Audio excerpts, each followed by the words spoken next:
không lơ để phát ra tiếng nói, giống như cái luồng điện mà mượn cái bóng đèn để phát ra ánh sáng.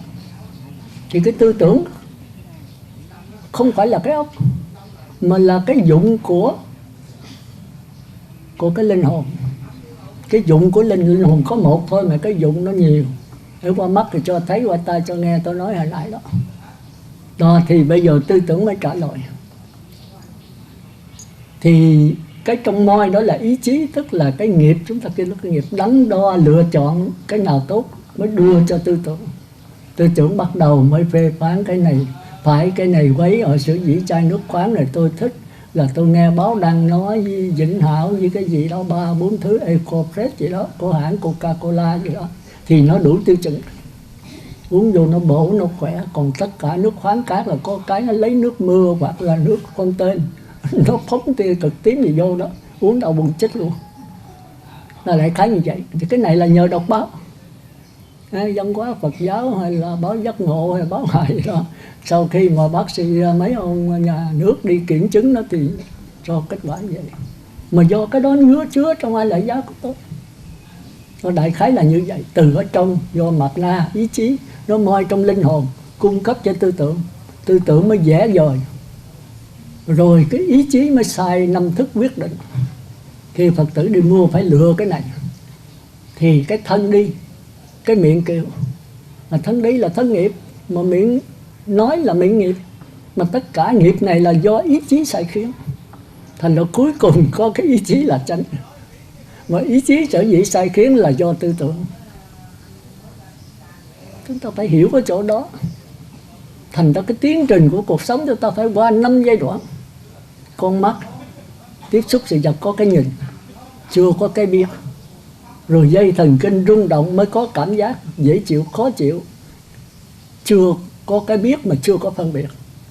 Rồi tới tư tưởng bắt đầu mới phân biệt. Đúng sai, phải quấy, tốt xấu, lợi hại, khen chê, vinh nhục là cái anh Tề Thiên này, anh tư tưởng này. Mà tư tưởng này muốn vậy phải nhờ cái anh ý chí, tức là cái nghiệp đắn đo suy tính lựa chọn ở trong linh hồn. Thì chúng ta có qua 5 giai đoạn. Cái linh hồn là 1, cái ý chí là 2, cái tư tưởng là 3, cái cảm giác là 4, cái xác thân là 5. Chúng ta phải để ý cái chỗ đó. Thì vậy thì coi lỗ tai cũng qua 5 giai đoạn, lỗ mũi cũng 5 giai đoạn, cái miệng cũng vậy. Thôi khỏi giảng ha. Về nhà nhìn ngay trong con người này. Lấy một cái thí dụ là thí dụ biết, nhiều thí dụ. Mà con mắt không phải chai nước khoáng không, còn cái bông nữa, còn Phật tử nữa, còn cái giường trúc này nữa, còn biết bao nhiêu cái đối tượng của nó. Có cái đối tượng này mình thích mà đối tượng kia mình ghét. Như cái giường trúc này có người vô thấy khoái quá, nó đẹp vô cùng, nó mát vô cùng, khỏi quạt máy khỏi gì hết, ngồi thấy thoải mái. Có người nó vô đây thấy kệ cái tình giá gì mà nghèo quá, không có chỗ ngồi trên đất không. Thì tùy theo mỗi người. Thành ra có vô lượng cái đối tượng của con mắt, cái vô lượng đối tượng cái lỗ tai. Có người nghe tôi thuyết pháp rất thích, có người không ưa. Thì là do cái a lại gia của mỗi người thôi. Thì chúng ta phải hiểu là cuộc sống chúng ta phức tạp vô cùng. Do 5 anh này, mắt, tai, mũi, lưỡi, thân, là do cái anh tư tưởng là anh phịa tùm lum. Mà phịa là do cái ý chí nó moi trong linh hồn. Mà linh hồn chúng ta là trải nhiều kiếp, không phải kiếp này đâu. Chúng ta thấy có người đứa bé mà mới sanh ra rất là khôn, còn có nhiều đứa bé sanh ra rất ngu. Anh của nó lớn mà nó 5-7 tuổi mà ngu vô cùng. Mà nó nhỏ anh nó 5-7 tuổi mà nó khôn vô cùng. Tại sao vậy? Vì cái thằng bé này nó tuy là nhỏ mà nó linh hồn của bác sĩ. Còn cái thằng anh nó lớn 5-7 tuổi mà người nông dân. Chết trước, sanh trước, chết sau, sanh sau. Sanh sau thì làm em. Nhưng mà xác thân anh em chứ có linh hồn hoàn toàn khác nhau.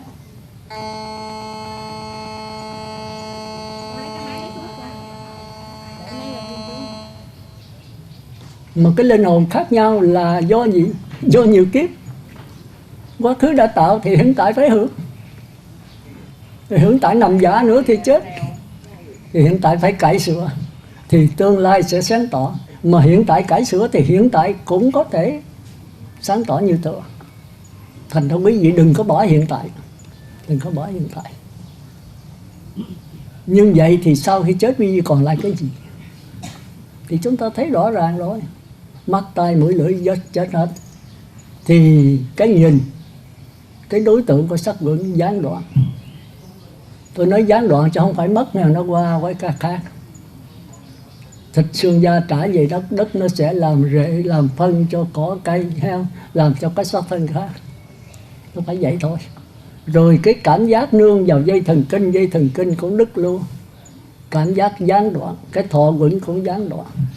Còn cái ốc này cũng rã, thì cái tư tưởng cũng gián đoạn. Còn lại cái gì? Còn lại cái ý chí. Ý chí muốn sống, muốn thỏa mãn những cái điều mong ước mà chưa làm được. Muốn làm sao sống nữa, đừng có già, đừng có bệnh, đừng có chết, nó ít già, ít bệnh, ít chết. Thì nó bắt đầu kiếm cái xác thân mới. Mà kiếm xác thân ở đâu? Ở những cái ai lại gia, kinh nghiệm, kiến thức, ký ức nó đã gieo trồng rồi. Số vốn bao nhiêu, lấy số vốn tạo xác thân, cho ngoài cái đó nó không tạo được. Cũng như bây giờ tôi có 1 triệu bạc, tôi muốn cất cái nhà lầu 5-6 tầng cũng không được. Tôi phải lấy số vốn 1 triệu tôi xài, bây giờ lấy đâu bây giờ? Thành ra mình tạo cái ác, mình muốn xác thân trời, làm sao có vụ đó được. Cái gì mình tạo là mình hưởng cái đó. Hãy gieo nhân gì thì phải chịu cái quả đó. Tôi hồi xưa sát sanh, trộm cắp, tà dâm, nói dối, rồi tôi muốn sanh về cõi trời, sanh ra tay chân lành lặn, gia đình hạnh phúc, sanh vào gia đình đạo đức, làm sao mà có được. Rồi nếu bây giờ tôi tu, tôi giữ 5 giới, tôi đi niệm Phật vào Phật thất, tôi làm lành, mà bây giờ biểu tôi chui vào gia đình khổ tật, tôi sanh ra khuyết tật, không bao giờ có. Thành ra tôi mới nói đạo Phật hay là mình quyết định cho số phận của mình. Đừng có than trời trách đất, đừng có đổ thừa ai hết. Người thương mình nhất thì người ta nói Đức Phật, thật ra không đúng. Cha mẹ mình không đúng, ông sư thương mình không đúng. Đó là người chỉ dẫn đường cho mình thôi. Chính mình thương mình, đó là cái đầu tiên. Thành ra mình hiểu rồi, mình phải thực hành. Thành ra lợi Phật tử ta nói thôi thọ ráng ăn 10 ngày chay, thọ quy tri tàm bảo, giữ 5 giới. Bạch sư cô không dám hứa. Tôi nói cái này không phải là cái hứa, đây là cái quyết định cho cái mạng sống của mình. Mình phải thực hành ngay bây giờ tại đây, chứ đâu có vấn đề mà hứa. Mình sống bao lâu mình biết không? Ngồi đây nói chuyện sư mình bước ra vài bước là chết điểm, có không?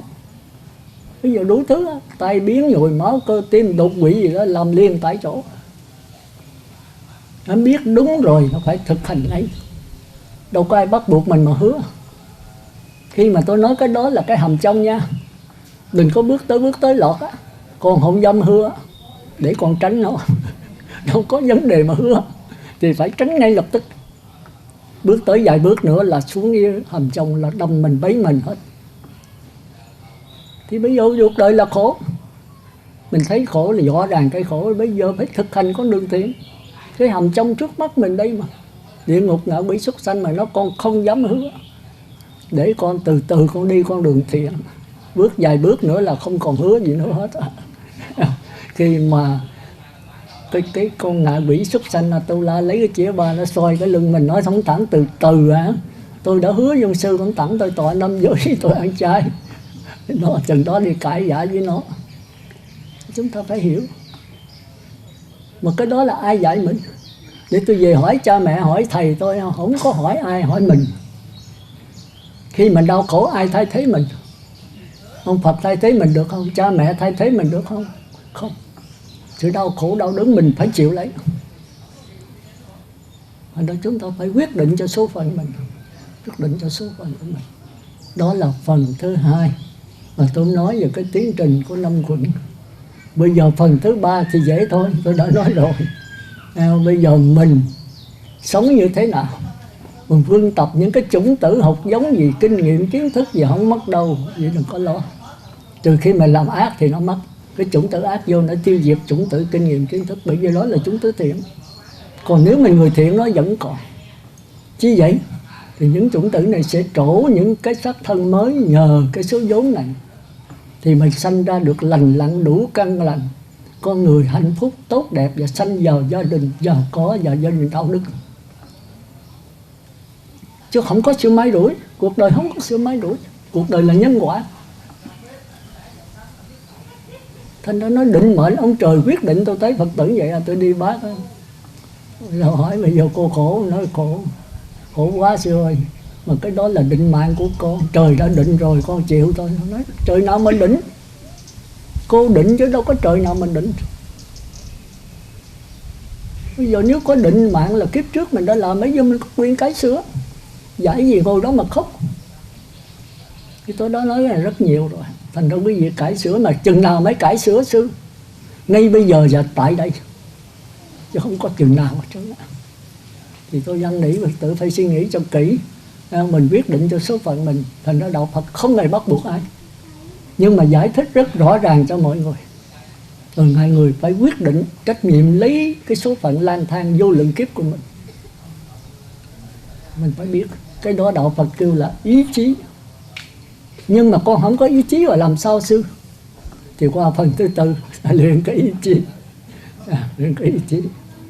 Thì ý chí muốn luyện là chúng ta từ cái người không ý chí là bốn đường ác. Người thả trôi đầu hàng cái định mệnh là người không có ý chí. Nghiệp con nặng lắm sư ơi. Tôi nói nặng bao nhiêu ký, tôi bán cho tôi đi, tôi lãnh hết cái nghiệp đó. Tôi nói thiệt mà, nghiệp nó không có. Tại mình đầu hàng cái nghiệp. Nghiệp là gì? Là những cái suy nghĩ suy tư hèn kém, yếu ớt, nhu nhược của mình.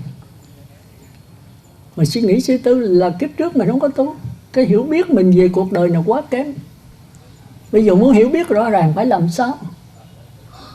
Đầu tiên phải có sắc thân khỏe khoắn, một thân thể tráng kiện thì cái tinh thần mới minh mẫn được. Mà tinh thể muốn tráng kiện phải làm sao? Đầu tiên phải giữ năm giới. Cái đó là cái quyết định cho mình. Mình sát sanh, mình trộm cắp, mình tà dơi, mình nói dối, mình uống rượu thì chết cái sắc thân này. Nó sẽ liệt bại. Một cái thân liệt bại, cái máy mà nó hư rồi thì đổ bao nhiêu xăng nhớt vô cũng không chạy gì đâu. Chúng ta phải hiểu. Cái radio dầu, cái làn sóng có mạnh cách mấy mà cái radio đã hư rồi. Mà sư nói cái làn sóng là quan trọng sư, đúng rồi. Nhưng mà cũng phải có cái duyên. Bây giờ cái làn sóng nó mạnh mà cái ống loa nó hư rồi thì tiếng nói được không? Nó cũng rè. Nhưng mà cái lỗi không phải ở làn sóng mà ở cái ống loa. Nhưng mà cái làn sóng vẫn là chánh. Nếu ống loa nó hư yếu thì cái tiếng nói vẫn có mà nó yếu. Còn bây giờ có ống loa thật tốt đi, mà làn sóng là cúp rồi thì tiếng nói cũng không có. Thành ra cái này vẫn quan trọng hơn. Nhưng mà quan trọng không có nghĩa là không cần các duyên phụ, phải cần. Thành ra tôi thường hỏi là một cái trường học, một cái lớp học, cô giáo với học sinh cái nào quan trọng? Thì đa số trả lời bằng nhau. Làm sao mà bằng được? Dân bắt đầu phải có học sinh. Một cái lớp học cô giáo còn không có được học trò nào hết thì sao mà thành cái lớp học được? Nhưng mà cô giáo vẫn là quan trọng hơn. Nhưng mà nếu mà cái lớp học đó 50 đứa mà học sinh nó chết tới 10 đứa, 5 đứa, 10 đứa, lớp học vẫn còn dễ dãi hơn. Còn nếu cô giáo mà mất không ai thay thế thì lớp đó tiêu liền. Dầu có 100 đứa bây giờ cũng phải giải tán. Cái đầu máy bây giờ cũng quan trọng. Còn mấy khoa công là 1-2 mà bỏ 1-2 khoa công càng tốt. Thành ra cuộc sống này có cái nhân mà phải có cái duyên.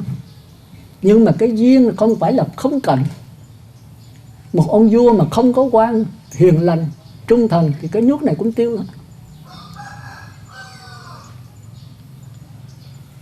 Mà nếu cái nước này mà trung thần cái đống mà ông vua vô minh thì cái nước này ông vua mới là chánh. Chúng ta phải hiểu chỗ đó. Thành ra cái xác thân này linh hồn là chánh.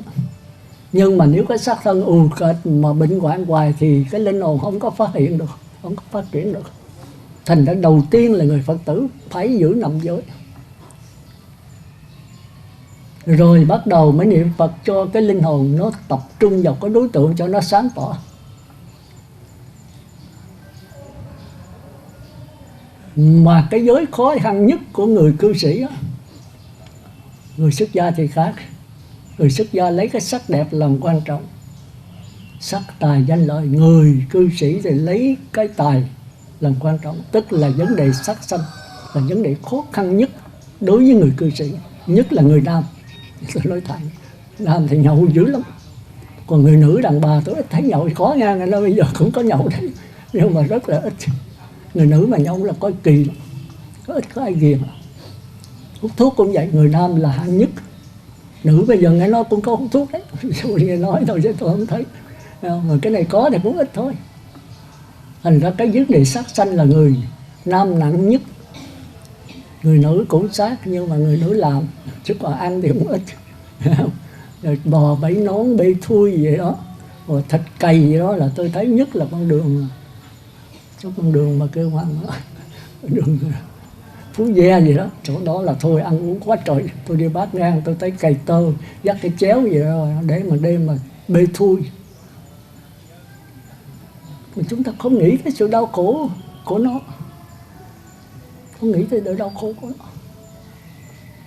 nó. Thú kia nó cũng là thân, mà cũng xương cũng thịt, có phần như đánh đau chúng nó kêu la, mà tiếng kêu đứt ruột, tiếng la xé lòng. Rồi mình nghĩ sao, nếu mình là con thú thì mình bị xé thịt vệ sinh, không thấy gì, mình nghĩ như thế nào? Đó là muốn loài nào khác chi ta cũng tìm sự sống mà lánh xa này.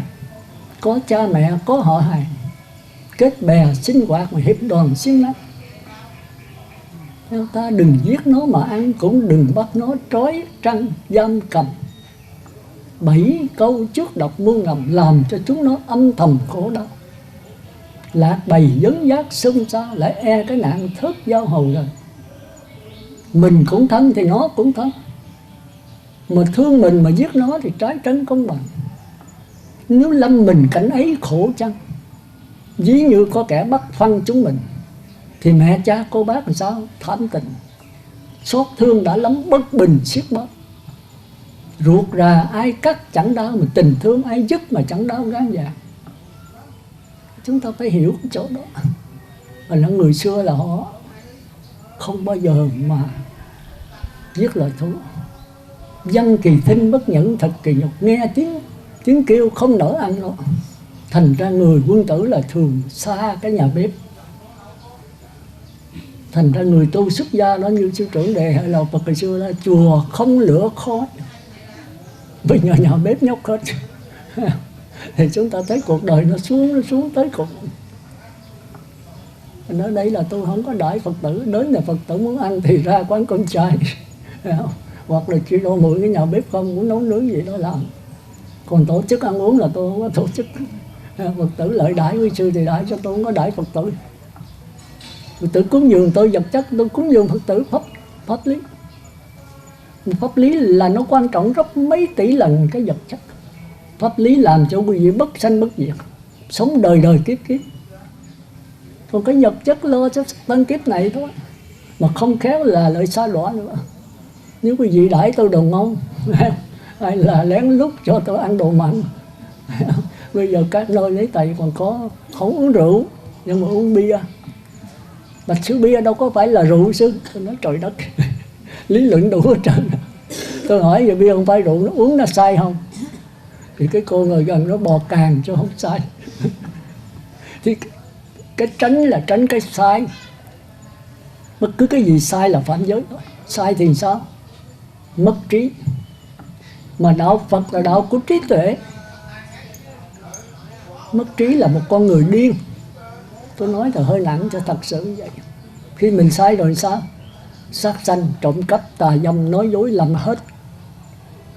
Đâu còn cái hiểu biết nữa. Thành ra đạo Phật lấy cái trí tuệ làm gốc. Thành ra giới thứ 5 nó bao trùm hết tất cả các giới. Cấm ghiền các chất sai, nhất là rượu. Chúng ta phải hiểu mà tại sao nhất là rượu. Tôi ghiền cà phê, tôi ghiền thuốc lá, tôi ghiền cờ bạc, mà tại sao không bằng ghiền rượu? Nó chưa tới mất trí. Một con người ghiền cờ bạc, ghiền thuốc lá, bắt giáo nổi sân một chút thôi, chứ chưa đến nỗi mà giết người, chưa đến nỗi đấm đập người ta. Còn uống rượu vô dám giết người luôn. Có biết cái gì đâu, có biết là vợ con mình lối xóm gì đâu. Đã sai rồi thì đụng ai giết nấy. Và đó chúng ta thấy cái đạo Phật rất là hay, kỹ càng. cuối cùng nắm cái giới thứ 5. Thành ra tôi khuyên Phật tử hôm nay ai mà chưa ăn 10 ngày chay cố gắng ăn 10 ngày chay. Còn ai chưa ăn thì bắt đầu ăn, ai đã 4 ngày thì làm sao gắng 10 ngày. Nhưng nên nhớ tuyệt đối mời ăn 10 ngày chay là không ăn gà, vịt, heo, chó, không ăn, không giết. Tuyệt đối từ nay trở đi cho đến ngày chết. Còn 20 ngày chỉ ăn tôm, cua, cá tép thôi.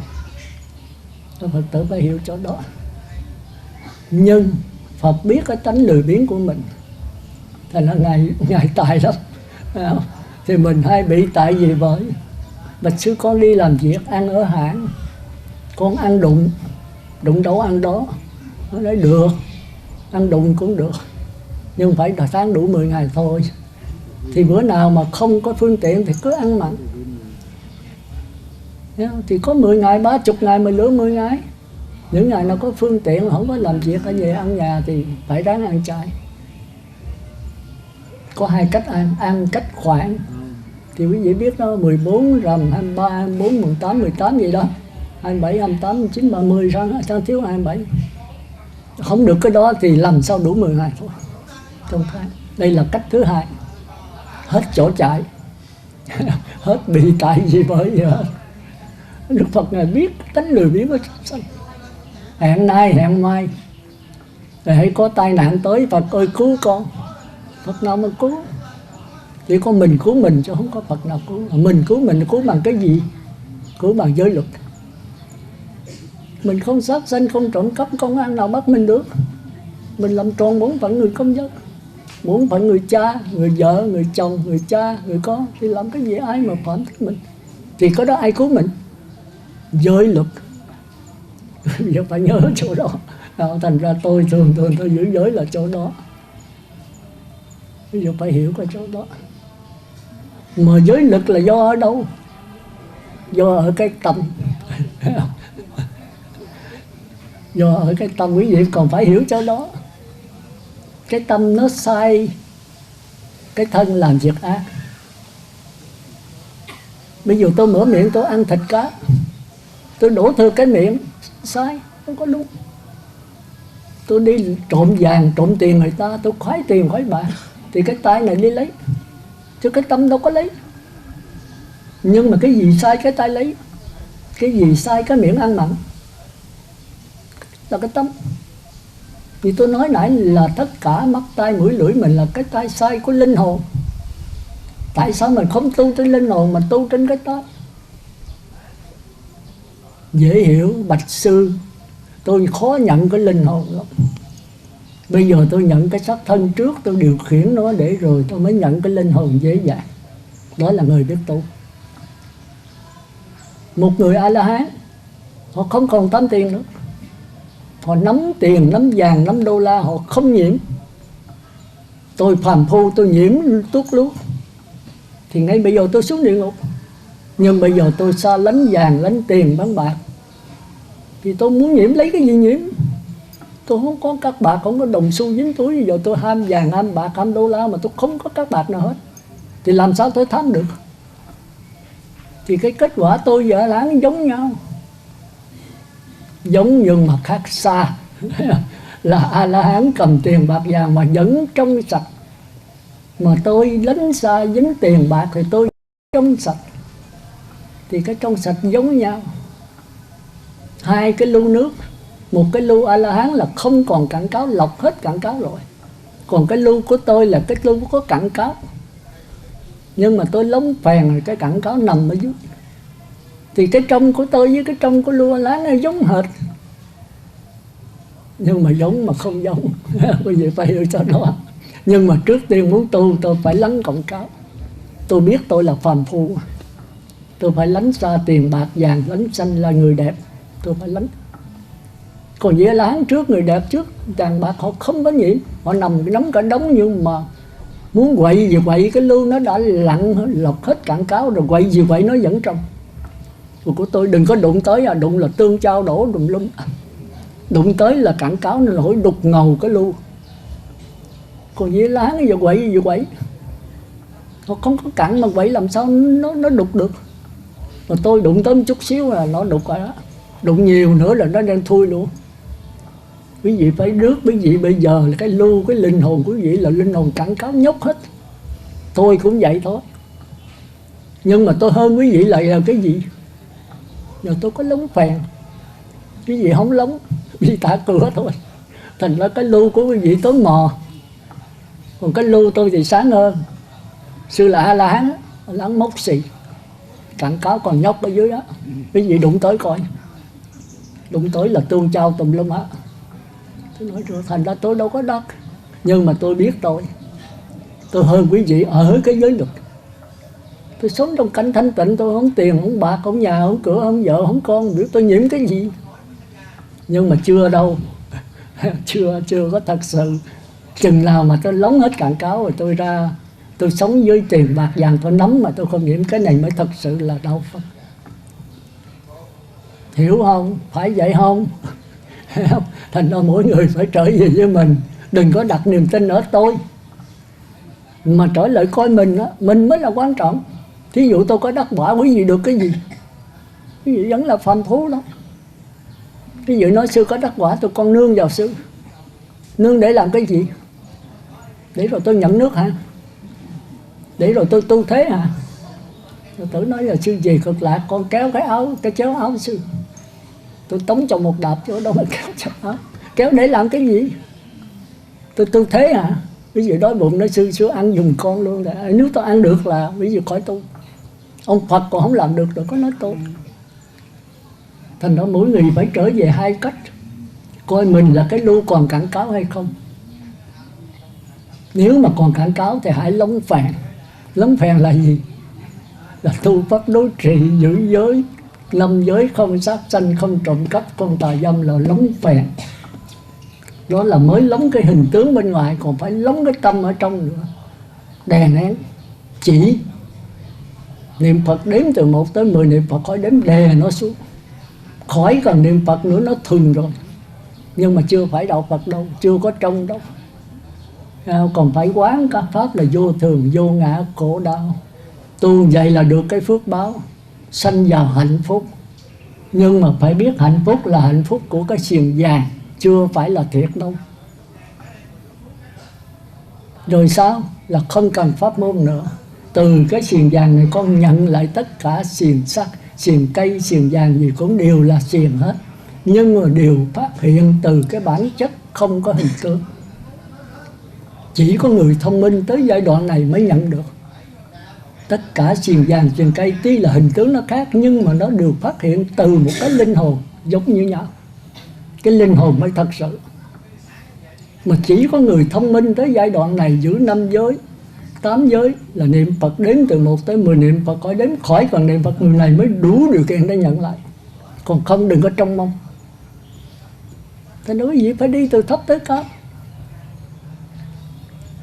Thì cái này kêu là nhị thiền, định sanh hỷ lạc. Còn niệm Phật đếm từ 1 tới 10 niệm Phật khỏi đếm, đó là ly dục sanh hỷ lạc. Cũng có hỷ lạc, nhưng mà lúc thì hỷ lạc thiệt, hút thì nó phóng bên ngoài. Thì cứ làm hoài, làm mãi đi. Cứ niệm Phật hoài, cứ đè nó xuống hoài. Cứ bền đi, rồi thời gian nó tới giai đoạn thứ 3. Cái gì nói sao mà con làm không được, sư nó nghĩ tùm lum. Nghĩ tùm lum thì cứ nghĩ tùm lum. Mình cứ niệm đi, cứ đè đi. Đè mãi rồi mình thắng nó thôi. Mà muốn đè mà không giữ giới thì đè cũng như không. Giữ giới kỹ đi, cứ đè đi. Mà không kết quả tôi xin chịu tội. Người ta chạy bò mình thì lết, không lết được thì lúc lắc chừng nào mới tới sư. Làm hoài đi, không tới tôi chịu. Đừng có ngồi một chỗ mà cứ cả lắc hi. Cũng vẫn tới thôi. Chậm một chút nhưng mà tới vẫn. Thì cái số phận mình nắm yêu, kiếp trước mình không tu thì bây giờ phải mẫu giáo thôi.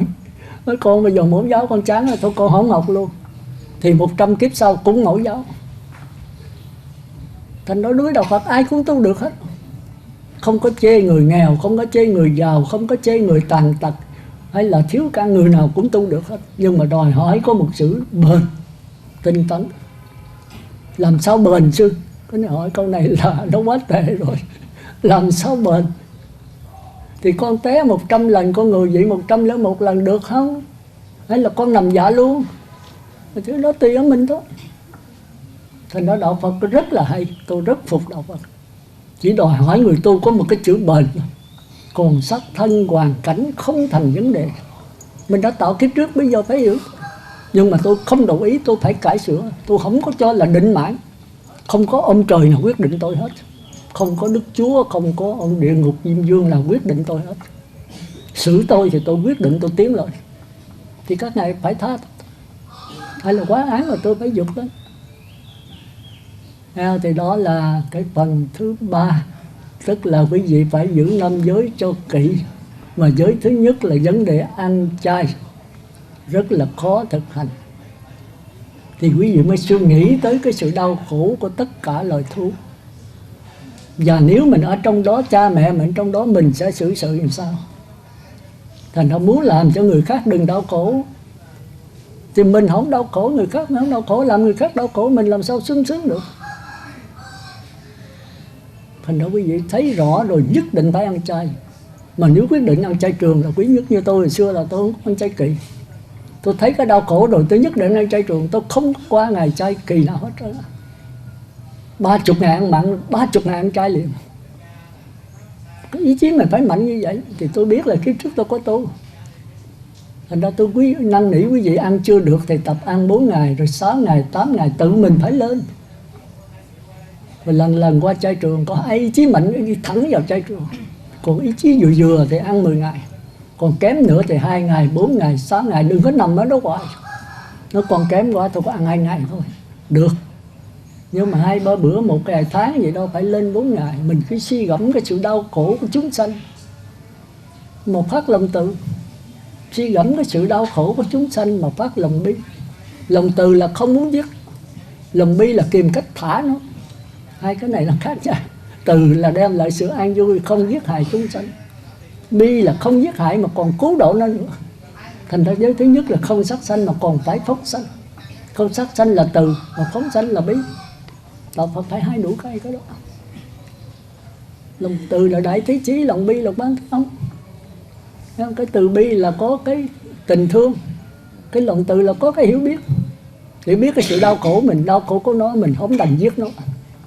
Mà không giết thôi là chưa được. Để thấy nó mắc nạn đau khổ, người ta trói trăng nó, mua thả nó.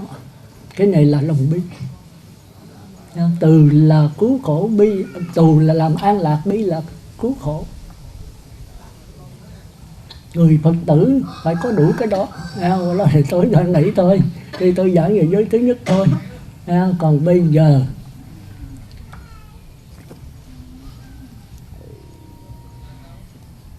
hết giờ rồi, còn có 4 phút nữa thôi. Thì tôi kết luận bữa nay thì Tết rồi chắc quý vị cũng bận, thì tôi cũng muốn giảng ngắn thôi mà cho nó rõ ràng. Thì tóm lại là chúng ta có tất cả là 4 phần. Phần thứ nhất là chúng ta phải sống với cái hiện tại. Thì đó là đạo trời đấy. Mà nếu không sống hiện tại, chúng ta sẽ không qua đạo Phật được. Hiện tại tôi xin thưa là tất cả các quá khứ đều nằm trong hiện tại. Chúng ta phải cải sửa hiện tại. Và tất cả cái tương lai đều nằm trong hiện tại. Thành ra người ta có câu, cổ Đức có nói là bằng ai muốn biết duyên xưa là quá khứ đấy. Cứ xem nghịch quả bây giờ hưởng đây. Muốn biết quả báo sau này thì ngắm điều tội phước ta nay đang làm. Thì không này nó là phải sống hiện tại. Hiện tại tức là đừng có nuối tiếc quá khứ. Qua rồi, nó trổ trong hiện tại, cải sửa nó. Đừng có mơ mộng tương lai. Tương lai được quyết định trong hiện tại. Nếu mà làm tốt thì sẽ trổ qua tốt. Cái đó là đạo trời. Nhưng mà đạo Phật là sao? Là cái hiện tiền. Quá khứ trong hiện tại sẽ quyết định tương lai. Đạo Phật mới nói là có hiện tại không? Thật sự hiện tại cũng không có luôn. Cái này là cái nhức nhối à. Quý vị phải tu dữ á. Thì chúng ta nói, quý vị ngồi dưới đây với tôi là có không? Nếu có là sai, không có là trật. Hiện tại bây giờ ngồi đây thì hiện tại là có mà không thật. Có là quý vị ngồi đây với tôi, quý vị nghe tôi nói. Nhưng chút xíu quý vị đi về vắng que hết. Thì ngay cái phút này là hiện tại. Rồi chút xíu đi về, cái đó là hiện tại. Thì bây giờ Thành ra hiện tại ngay bây giờ là chúng ta phải nghe là phải cải sửa nhất định tại đây, thọ giới tại đây là việc hành động tại đây. Hành động này có không? Thì chúng ta nói là có, nhưng mà đạo Phật nó không có. Bởi vì đi sâu vào đó là cái quá khứ hiện tại vị lai này, nó là cái gì? Nó là những chủng tử, những điện tử âm dương kết lại. Có mắt, có tai, có mũi, có thân không? Có mà không có. Thực tại của mắt, của tai là gì? Thực tại của cái giường này là thực tại của quý vị là gì? Là đất, nước, lửa, gió kết hợp lại. Mà nước là gì? Nước thì các nhà hóa học là H2O. Đâu có nước, chỉ có oxy, khinh khí, dưỡng khí thôi. Nitro là một điện tử âm, một điện tử dương. Oxy là 16 điện tử âm, 16 điện tử dương. Thì hai cái này kết hợp lại kêu là phân tử. Rồi kết hợp với cái nước rồi mới thành ra con người của mình. Như vậy là chỉ có điện tử, không có mắt tai. Nó thành ra chỉ có những cái điện tử đang quay vòng trong vũ trụ. Rồi nếu chúng ta chiếu kiến vào cái điện tử nữa thì nó biến mất, nó biến thành một cái luồng năng lực. Khoa học vì cái năng lực học lớp 11, 12 là rành cái năng lực này. Cuối cùng cũng không có điện tử mà chỉ có năng lực hay là năng lượng. Về khoa học kêu là chỉ có thức mà thôi, thức là năng lượng đấy. Khoa học bây giờ nó tiến bộ tới chỗ đó, ta nói cái thức này học sinh nó hiểu liền. Còn xưa nói là tam giới duy thức mà giảng pháp duy tâm là không ai hiểu. Còn bây giờ học sinh nó hiểu rất dễ. Tôi giảng cho mấy học sinh nó nói đúng là xưa tôi nói rất hay. Không còn cái gì hết, chỉ còn điện tử, mà điện tử phá vỡ rồi biến thành năng lực thì chỉ còn năng lực thôi. Tức là không có người ta, không có tướng, mà chỉ có một luồng năng lực đang chuyển biến thôi. Thành ra bây giờ tôi nói làm nước nóng gì đó bằng mặt trời, bằng năng lực mặt trời đó đó. Nó không có hình tướng mà nó có thể làm cho nóng, làm cho lạnh, nó làm đủ thứ hết. Rồi cuối cùng trở về cái vô hình. Thì đạo Phật kêu đó là thức. Tam giới duy tâm mà dạng pháp duy thức. Tất cả các pháp hiện tượng này do thức biết mà thôi. Từ cái năng lực nó biến ra sắc thân, biến ra cảm giác, biến ra tư tưởng, biến ra ý chí, biến ra kinh nghiệm kiến thức. Toàn lý là năng lực thôi. Mà đã năng lực thì quá khứ là năng lực, thì hiện tại là gì? Cũng là năng lực, và tương lai là gì? Cũng là năng lực. Đây mới là qua đạo Phật. Không có quá khứ, không có hiện tại, không có vị lai thì tất nhiên là chúng ta không bám vào đâu hết. Nhưng mà không nghĩa là không có hoàn toàn nhé. Không có quá khứ, hiện tại, vị lai mà có năng lực. Thường tụi Tây Phương nó sợ cái vấn đề này. Nó cái không là ngon không, không có gì hết. Trời ơi, nó sợ muốn chết luôn. Không có mà có cái chân không, có cái năng lực là có. Nhưng năng lực là gì? Nó không là gì hết. Mà nó là tất cả. Nó sẽ duyên khởi ra sắc, ra thọ, ra tưởng, ra hành, ra thức. Thì sắc, thọ, tưởng, hành, thức hoàn toàn khác nhau, nhưng đều là dòng điện năng lực, đều là A Lại Do thức. Thôi tôi tạm nói vậy ha. Thì đây là qua đạo Phật. Nhưng mà tu như thế nào? Rồi khoan hả, bây giờ bắt đầu qua người trời trước đi. Thấy không? Bắt đầu qua người trời trước. Tức là ráng giữ 5 giới mẫu giáo đi. Cái vị Sừng Sưng mày con tệ lắm, sư con là mẫu giáo đúng. Thì mẫu giáo theo lớp học mẫu giáo. Nhưng mà phải có hiểu biết phóng khoáng, hiểu biết tới đạo Phật. Mẫu giáo phải lên lớp 1, lớp 2, lớp 3, 4, lớp 5, lớp 12. Phải thi sư phạm, phải kinh nghiệm heo, phải đi con đường đó thôi. Nhưng mà ông bác sĩ nào, ông kỹ sư nào, ông giáo sư cấp 3 nào cũng phải từ mẫu giáo thôi. Thì thôi chúng ta trở lại mẫu giáo. Nhưng mà chúng ta đừng quên là chúng ta phải đi tới giáo sư, đi tới bác sĩ, đi tới bác học. Nhưng mà cũng phải bò từ dưới. Thành ra đầu tiên quý vị phải cố giữ 5 giới. Làm không được thì đừng mong làm cái gì hết. Trời ơi, 10 ngày chay mà ăn không được mà cứ biện luận, cứ chạy dài hoài. Thành ra tôi không chịu nói chuyện mấy người đó. Quá tệ đi. Mình quyết định là làm được, không được thì 2 ngày, 4 ngày, 6 ngày người ta chạy thì mình lúc lắc không được nữa thì thôi, bỏ vô sọt rác. Có vậy con xấu thôi chứ đâu có làm gì nữa. Nhất là mấy người nam mà như vậy là quá tệ. Thành ra quý vị phải cố gắng giữ 5 giới. Mà cái 5 giới khó khăn nhất là cái sát sanh, và bao trùm hết đó chính là cái ghiền. Mà cái rượu là quan trọng nhất. Đó là tôi tóm hết cái bài nói chuyện hôm nay của tôi. Là cái tiến trình nhân quỷ nãy tôi đã nói rồi. Có cái thấy, cái nhìn là chưa có cái biết mà chưa phân biệt là cảm giác, có cái biết phân biệt là tư tưởng, có cái biết ý chí lựa chọn quyết định để hành động, đó là cái nghiệp. Và tất cả những kinh nghiệm kiến thức kế cũng khó ai làm ra mình. Rồi cuối cùng chúng ta phải qua cái tâm là tập trung vào đối tượng, đè nén cho kỹ, cho mạnh, cho lâu, cho sâu, để rồi cái thông minh sáng suốt chúng ta được vượt bậc. Mà thông minh này chướng ngại cho con đường giải thoát. Phải dứt thông minh để là lặng lẽ nhìn các pháp. Thì như tôi nói lại, đây là qua đạo Phật. Và nếu bây giờ làm không được thì thôi, nhất niệm thôi. Thông minh xin vào giáo hội của Phật A Di Đà thì chúng ta qua cái trí tuệ rất mau.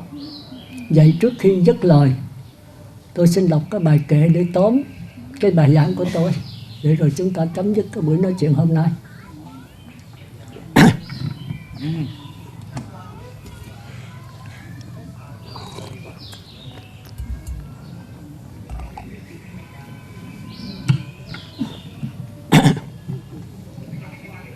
Thì bài kệ của cổ nhân, cổ Đức đã nói như thế này: thoạt mới sanh ra là giấc mộng, như hơi sương, như bóng chốt có gì đâu.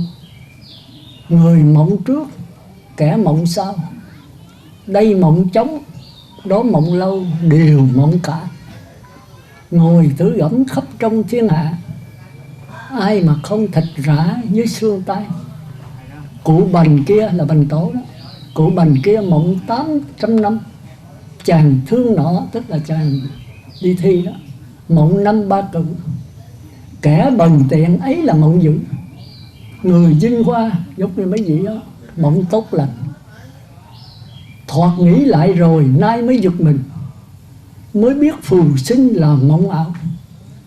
Từ niên thiếu cho đến khi lão mạo, tuy trăm năm sống chẳng đầy gan. Kìa dân cẩu là con chó mấy chó, nọ thương tan. Cơ tạo hóa đang đổi dời, bài xóa.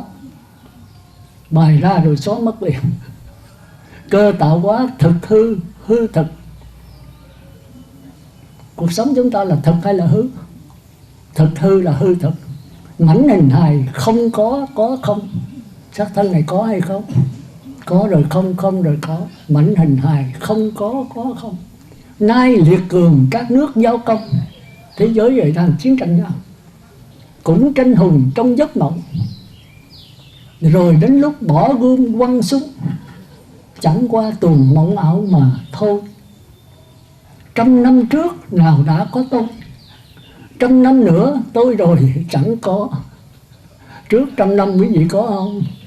Rồi đây trăm năm tới nữa quý vị còn không? Trước trăm năm nào đã có tôi, trăm năm nữa tôi rồi chẳng có. Trần mộng bán sinh kim dĩ ngộ. Hồi sanh ra tới bây giờ đóng cái giấc mộng, bây giờ mới ngộ được. Nghe bài pháp hôm nay mới ngộ. Trần mộng bán sanh kim dĩ ngộ, nhân sanh thất thập cổ lai hy. Con người mà sống được trên 70 tuổi rất là hiếm. Tôi năm nay hơn 70 rồi, tôi cũng mừng, đúng là to rồi đấy. Trần mộng bán sinh kim dĩ ngộ, nhân sanh thất thập cổ lai hy. Danh mà chi, lợi lắm mà chi. Tài cũng vậy, sắc thời cũng vậy. Sắc tài danh lợi đấy mà chi. Danh mà chi, lợi lắm mà chi. Tài cũng vậy, sắc thời cũng vậy. Nghe tiếng chuông mà tỉnh dậy máu máu, tìm về đạo Phật cao sâu.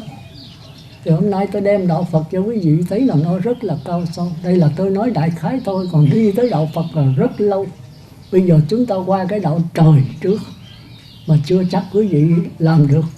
Thì tôi xin lại là quý vị cố gắng giữ năm giới cho tròn.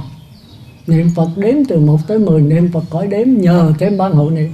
Nhất là người khai thị dẫn về cõi Phật được thành Phật. Còn nếu không là lơ mơ lọt lại đấy. Còn ai đã nhất niệm Phật nhập tâm thì cái này khỏe thôi. Có ban niệm Phật không người khai thị dẫn giảng sanh, nhưng mà cũng thấp. Nếu có ban niệm Phật hộ vậy nữa thì có thể qua trung phẩm. ngon vậy ạ. Nghe không? Thành ra quý vị ở đâu rồi cố gắng lập cái ban hội niệm. Nếu không có chùa, không có các nhà sư, không có quý sư, cư sĩ lập cái ban niệm Phật.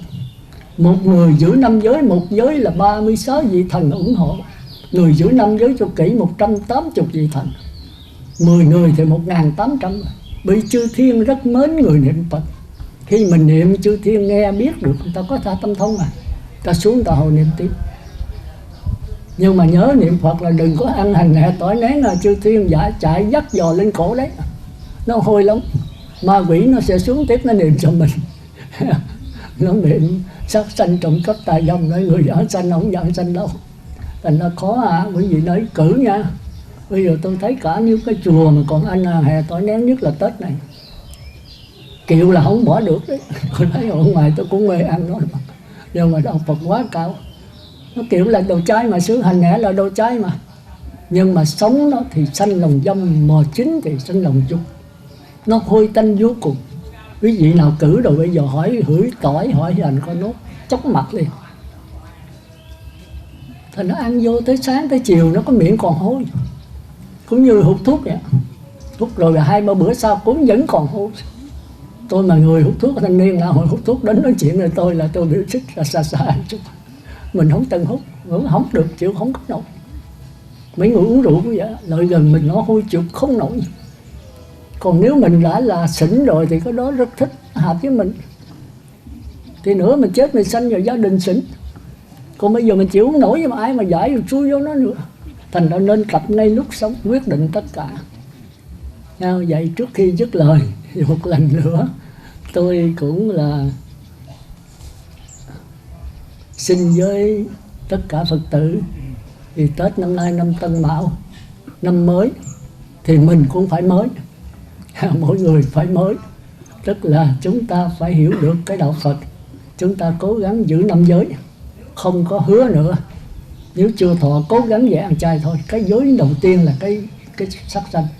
Và cái giới bao trùm hết là cái ghiền, các chất sai.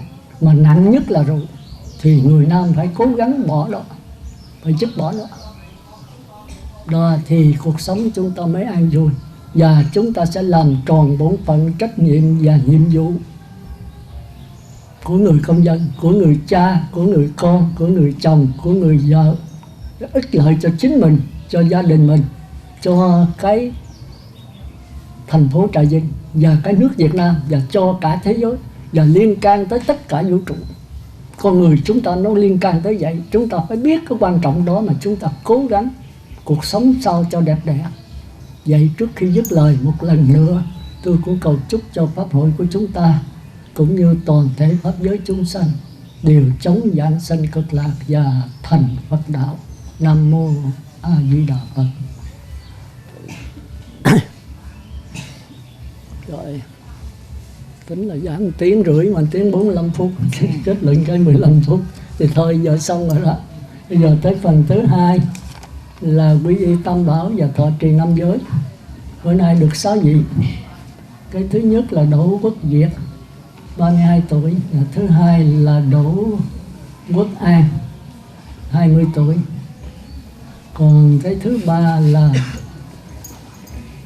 Tần Thị Sáu, 86 tuổi. Và cái thứ tư Nguyễn Thị Lâm Phượng. Và thứ năm là Lâm Văn Ngon. Thứ sáu là Lâm Văn Thái. Tức là 6 vị. Lâm Ánh Phượng. Rồi tức là 7 vị. Đợi Ngài, nhờ có Ngài cho nên quý vị mới biết đường đi. Ngài chỉ đường, tôi trùng tiên lại thôi. Thì cái quan trọng đây là ở cái chỉ đường của Ngài. Ngài chỉ đúng cho nên mình mới thành Phật được. Mà nếu không có mình mò không biết bao giờ mới ra. Còn đó đầu tiên mình phải tán thán Ngài. Còn cái thứ hai là quy y tam bảo, là trở về nương tựa ba ngôi báo. Đó là Phật, Pháp và Tăng. Thì có cái sự thọ giới hả?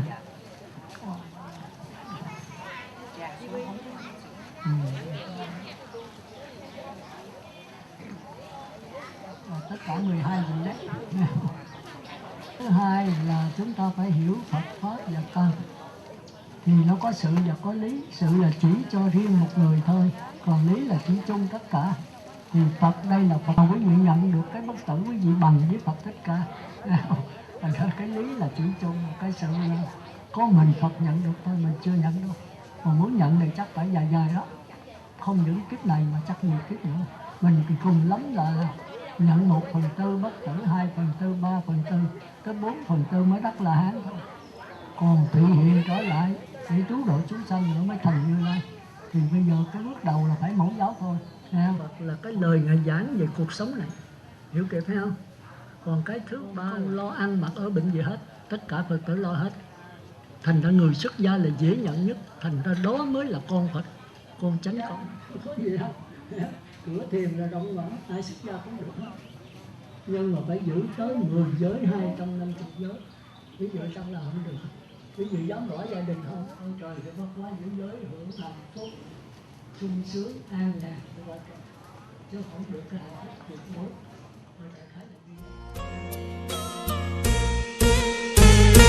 Lâng lâng dòng suối ngọt ngào, dịu viễn